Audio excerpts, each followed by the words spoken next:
You've just been on a tour of the promised land in far north Queensland, Cairns and tourism. You've seen it. You've seen the damage up there when it comes to the tourism sector that's been absolutely decimated. So what are you going to do about it?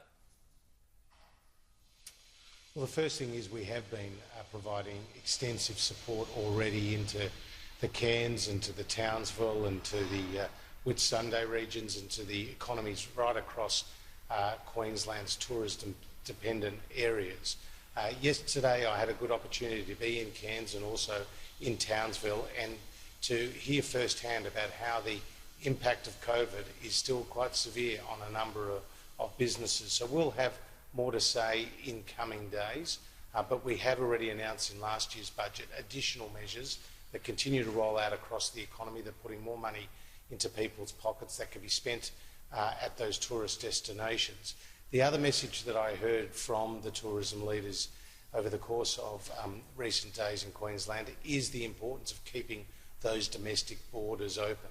Yes, in Cairns they rely heavily on the international tourist dollar, but if more Australians are packing their bags, jumping on a plane and going to Cairns or to Townsville or to other parts across Queensland, then that will be good for those local economies and of course good for jobs. And with the rollout of the vaccine, Pete, we're more hopeful that there can be less of those stop-start border closures. Are you considering aviation grants and interest-free loans?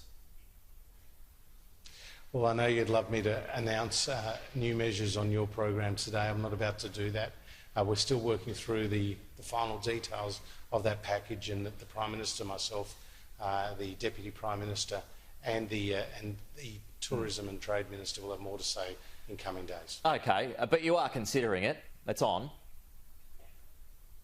Well, again, you can play this game of what's in, what's out. What you do know is that the Morrison government has been with these communities every step of the way. You know, it would be remiss of me not to point out that as I'm standing here in Queensland, we have already delivered from the federal government over $28 billion to Queenslanders. That's more than 3 times what the Palaszczuk government has just committed to over the next 4.5 years. So we've actually walked the talk when it comes to supporting Queensland businesses and Queensland families, and that's what we'll continue to do.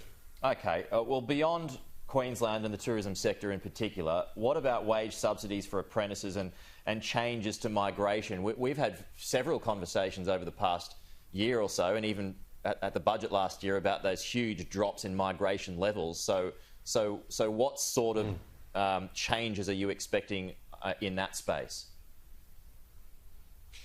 Well, as you know, with the international borders closed, that's had a dramatic impact on net overseas migration, the number of people coming to this country either to work or to live or indeed to study. So once the virus is more contained globally and we can be sure of the health impacts that can be controlled, we will move to loosen those border restrictions, but we've got to follow the medical advice. We can't move ahead of that when it comes to the international borders. So we're continuing to look at those particular settings. When it comes to apprenticeships, the Prime Minister is making a very substantial announcement today, which will bring to the total of money that we have committed to apprenticeships to more than $5 billion over the last 12 months. We announced last year that we would provide a 50% wage subsidy to businesses who took on apprenticeships, whether they were in the trades or whether they're in the retail industry or whether they were in the hospitality industry.